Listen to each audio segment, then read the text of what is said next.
मेरी प्यारी बहनों, सुबह से शाम तक ना हम ज़िंदगी की भाग-दौड़ में इस तरह लगे हुए हैं कि हम एक काम ख़त्म करते हैं, दूसरा शुरू कर देते हैं। सब कुछ हम वक़्त पर कर रहे होते हैं, मगर जो सबसे ज़्यादा ज़रूरी है, वो काम ही हम भूल जाते हैं। तो वो काम क्या है? वो है नमाज़। देखिए, नमाज़ ना वक़्त नहीं लेती, ये हमारी भूल है, बल्कि नमाज़ हमारे वक़्तों में बरकत डालती है। कभी आपने देखा होगा जिस दिन हम नमाज़ सुकून से पढ़ लेते हैं ना, उस दिन हमारे सारे काम कितनी आसानी से ख़त्म हो जाते हैं। दिल भी हल्का रहता है, दिमाग भी साफ़ और सुकून में रहता है। घर में भी एक अजीब-सी राहत उतर आती है। देखिए, नमाज़ बोझ नहीं है, बल्कि हमारी ताकत है। और एक औरत है ना, जब पाबंदी के साथ अपनी नमाज़ें अदा करती है ना, तो अल्लाह ताला उसके घर में बरकत डालते हैं और उसके घर में सुकून पैदा करते हैं। देखिए, नमाज़ पढ़ना कोई मुश्किल काम नहीं है, बस हमें छोटी-सी समझ चाहिए। चलें तो फिर आपसे मैं वो बातें शेयर करती हूँ, जिन बातों पर अमल करके आप अपनी नमाज़ को वक़्त पर अदा कर सकेंगी। अस्सलाम वालेकुम मेरी प्यारी-प्यारी यूट्यूब फैमिली। तो कैसे हैं आप सब? उम्मीद करती हूँ अच्छे ही होंगे। अल्हम्दुलिल्लाह हम भी सब ठीक हैं। चलें तो फिर शुरू करते हैं। पॉइंट 1 है शादी से पहले और बाद की ज़िंदगी का फ़र्क। शादी से पहले क्या होता है कि हमारी बहुत सारी बहनें तो नमाज़ अदा करती हैं, ज़्यादातर अदा कर ही लेती हैं। और फिर क्या होता है, शादी के बाद इतनी सारी ज़िम्मेदारियाँ बढ़ जाती हैं शौहर की, फिर बच्चे हो जाते हैं, ससुराल, तो सबको निभाना पड़ता है, तो उसके साथ-साथ वो नमाज़ को साइड में रख देती हैं। ऐसा करना बहुत गलत चीज़ है। देखिए, हम जब सब कुछ कर सकते हैं, हम हर चीज़ का टाइम बना सकते हैं, सबको लेकर चल सकते हैं, तो फिर अपनी नमाज़ को क्यों नहीं? देखें, अल्लाह ताला ने ना हमें इतनी क़ुव्वत दी है कि हम अगर चाहें तो हम नमाज़ भी अपने वक़्त पर अदा कर सकते हैं और अपना घर भी सँभाल सकते हैं। पॉइंट सेकंड है नमाज़ को अपनी रूटीन के हिसाब से सेट करना। देखिए, हर घर की ना रूटीन अलग होती है, किसी के बच्चे छोटे होते हैं, किसी के बड़े, कहीं ज़्यादा काम होता है, कहीं कम होता है, तो हमको ना अपनी रूटीन के हिसाब से ही अपना वक़्त बनाना पड़ेगा नमाज़ का। प्यारी बहनों, सबसे पहले ना हमें ये अपने माइंड में सेट करना है कि नमाज़ ना हमारी ज़िंदगी का सबसे अहम हिस्सा है।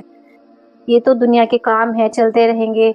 और जैसे ही ना, या तो आप अलार्म सेट कर लें, मतलब अगर आपके यहाँ पर अज़ान की आवाज़ नहीं आती तो आप अपने फ़ोन में अलार्म सेट कर लें, या अज़ान भी लगा सकते हैं।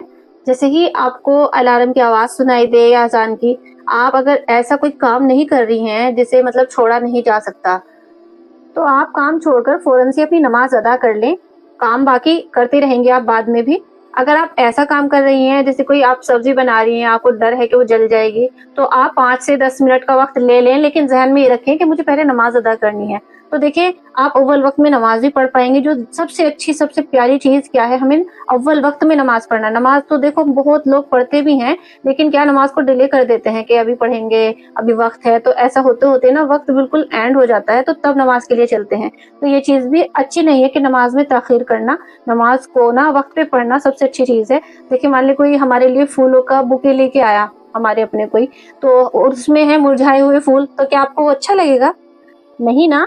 तो फिर हम कैसे सोच सकते हैं कि हमारी ये नमाज़ जो हम डिले करके पढ़ते हैं, वक़्त निकलता हुआ होता है तब पढ़ते हैं, तो अल्लाह ताला को हमारी नमाज़ पसंद आएगी?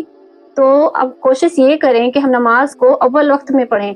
देखिए, अव्वल वक़्त की नमाज़ ऐसी है जैसे खिले हुए ताज़ा खूबसूरत फूल, और लास्ट वक़्त की नमाज़ ऐसी होती है जैसे वही मुरझाए हुए फूल। पॉइंट थर्ड, वक़्त की पाबंदी। प्यारी बहनों, मैं उन बहनों से ये बात कहना चाहती हूँ जो वक़्त पर अपनी नमाज़ अदा नहीं करती।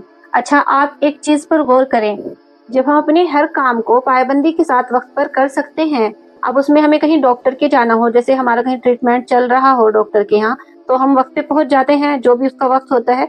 और बच्चों को ले लें, उनका स्कूल ले लें, उनका ट्यूशन ले लें, जैसे हम उनका जो भी टाइमिंग होती है हम उस पे उन्हें वक़्त पे भेज देते हैं। और भी बहुत सारे काम हैं जो हम टाइम के हिसाब से अपने कंप्लीट कर लेते हैं। तो फिर नमाज़ में ही हम ऐसा क्यों करते हैं कि हम वक़्त से अपनी नमाज़ अदा नहीं कर पाते? देखिए, मैं यहाँ सबकी बात नहीं कर रही हूँ, इल्ला माशाअल्लाह बहुत सारी बहनें मेरी ऐसी हैं जो वक़्त पे अपनी नमाज़ अदा करती हैं। जो नहीं कर पाती, मैं उनके बारे में बात कर रही हूँ। वो अपनी नमाज़ों पर गौर करें और देखें, अगर कोशिश करें तो इंसान क्या नहीं कर सकता। देखिए, बहुत सारी जो आप ज़िम्मेदारियाँ निभा रही हैं, बहुत सारे काम कर रही हैं, वो सबके लिए हैं। लेकिन नमाज़ ना आपकी अपनी खुद के लिए है, जो आपकी आखिरत भी बनाएगी, अल्लाह को आपके करीब लाएगी। اور دیکھیں نماز تو وہ ذریعہ ہے جس کے ذریعے ہم اللہ تعالیٰ سے باتیں کرتے ہیں، اللہ سے اپنے مسئلے مسائل جو بھی ہماری پریشانی ہوتی ہے لائف میں سب کچھ اللہ تعالیٰ کے سامنے کہہ رہے ہوتے ہیں۔ اور اس سے پتہ ہے انسان کا دل اتنا ہلکا ہوتا ہے، اتنا ہلکا ہوتا ہے، انسان کا نا سارا بوجھ اتر جاتا ہے، بالکل ہلکا محسوس کرتا ہے وہ اپنے آپ کو، کیونکہ اللہ تعالیٰ نے کہا ہے نا کہ اصلی سکون جو ہے نا زندگی کا وہ نماز کے اندر ہے۔ نمبر 4، کس کو اپنا آئیڈیل بنائیں۔ اکثر ہم لوگ اپنی نظر ان سیلیبریٹی یا مشہور ہستیوں پر رکھتے ہیں جن کی باہر کی زندگی ہمیں چمکتی ہوئی نظر آتی ہے، لیکن اتنا تو آپ بھی جانتے ہوں گے آخرت ان کی کیا ہوگی۔ اور ہم اپنا آئیڈیل ایسے لوگوں کو بھی رکھتے ہیں جن کے پاس بڑی بڑی گاڑیاں ہیں، بنگلے ہیں اور بہت ساری مال و دولت ہے۔ ہم خود کو بھی انہی کی طرح بنانا چاہتے ہیں، ویسے ہی لائف جینا چاہتے ہیں، لیکن ہونا یہ چاہیے کہ ہم ہے نا اپنا آئیڈیل ان لوگوں کو بنائیں جو دین میں ہم سے آگے ہوں، جو اللہ کے حکموں کو ماننے والے ہوں اور جن کی زندگیوں میں عبادت کا نور ہو۔ تو پتہ ہے ہماری زندگی میں ایک الگ طرح کا سکون اتر آتا ہے، الگ طرح کی برکت اللہ تعالیٰ ہمیں دیتا ہے، اور پتہ ہے یہی زندگی کی ہمارے اصل کامیابی ہے۔ دیکھیں سکون ہو، کامیابی ہو، وہ نماز کے بنا آپ کو نہیں مل سکتی۔ میں کہتی ہوں چاہے آپ ایک بار کو کہہ تو سکتے ہیں کہ میری لائف اتنی اچھی ہے، میرے پاس سب کچھ ہے، یہ ہے وہ ہے، لیکن آپ اپنے آپ پہ لیٹ کر رات کو غور کر کے دیکھیں کہ آپ کے دل میں کیا وہ سکون ہے جو ہونا چاہیے۔ تو آپ غور کر کے دیکھیں گے نا تو آپ کا جواب یہی آئے گا، نہیں۔ میں آپ کو دعوے کے ساتھ کہہ سکتی ہوں اگر آپ غور کر کے دیکھیں گے تو نہیں میں ہی آپ کو جواب ملے گا۔ کیوں ملے گا؟ کیونکہ اللہ تعالیٰ نے سکون ہی نماز میں رکھا ہے، تو ظاہر سی بات ہے پھر بنا نماز تو آپ کو سکون مل ہی نہیں سکتا۔ اچھا یہاں پر جو میں آپ سے کہہ رہی ہوں میں دعوے کے ساتھ کہہ سکتی ہوں، تو وہ میں ایسے ہی نہیں کہہ رہی ہوں، کیونکہ وہ میں نے خود فیس کی ہے۔ اچھا ہوتا یہ تھا کہ میرا کچھ ٹائم ایسا ہوا تھا کہ میں نماز پڑھتی تھی، عصر ظہر مغرب 3 نماز پڑھتی تھی، اور پتہ فجر اور عشاء میں 2 نمازوں کو چھوڑنے لگی۔ ایسا ہوا کہ ایک دن چھوڑی، 2 دن، پھر مطلب ایسا مجھے پتہ نہیں کیوں آلس آنے لگا رات کو پڑھنے میں اور صبح کو اٹھنے میں بھی۔ تو پھر ایسا ہوتا میں رات کو چھوڑ کے نماز لیٹتی تو تھی بستر پہ، لیکن اتنی بے چینی دل میں ہوتی تھی، میں سچ بتا رہی ہوں آپ سے، میں بتا نہیں سکتی کہ وہ بے چینی نا اتنی عجیب ہوتی تھی کہ مجھے اتنا ڈر لگتا تھا کہ اللہ اگر میری موت ہی آ گئی تو میں اللہ کو کیا جواب دوں گی، جا کر کیا کہوں گی۔ تو پتہ ہے اگر نماز پڑھ کے ہم سوتے ہیں نا تو ہمارے دل میں ایک عجیب طرح کا سکون ہوتا ہے، ہمیں بے فکری ہوتی ہے، ایک تو ہم ہر دنیا کی ہر ٹینشن سے فری ہو جاتے ہیں، مطلب ہمارے ذہن میں نا یہ چیز فٹ ہو جاتی ہے کہ زندگی ہمیں اللہ نے دی ہے تو ہماری زندگی کا مالک بھی وہی ہے، وہ ہمارے حق میں بہتر کرے گا، ہمیں صرف اس پہ یقین ہوتا ہے اور اچھے کا بھی یقین ہوتا ہے، ہم اللہ سے اچھی امید لگا کے اپنی زندگی جی رہے ہوتے ہیں۔ اور دوسرا پھر آخرت کو لے کے بھی ہمارے دل میں سکون ہوتا ہے۔ دیکھیں یہ تو اللہ کی مرضی ہے، وہ کتنے بڑے گناہ گار کو اس کی ایک ذرا سی بات پہ بخش دے گا، اور کتنے بڑے جو مطلب اعلیٰ درجے کے ایمان والے ہیں وہ پتہ نہیں ان کی کس بھول پر، کس غلطی پر انہیں پکڑ لے گا، یہ تو اللہ کی اس کی مصلحت ہے، وہی جانتا ہے۔ لیکن یہ تو ہو گئی ہے آخرت کی بات۔ اب ہم دنیا میں دیکھیں نماز پڑھیں تو صرف ہم یہی سوچ کر نہ پڑھیں کہ ہم نماز پڑھ رہے ہیں اس کے ہمیں فائدے ہیں۔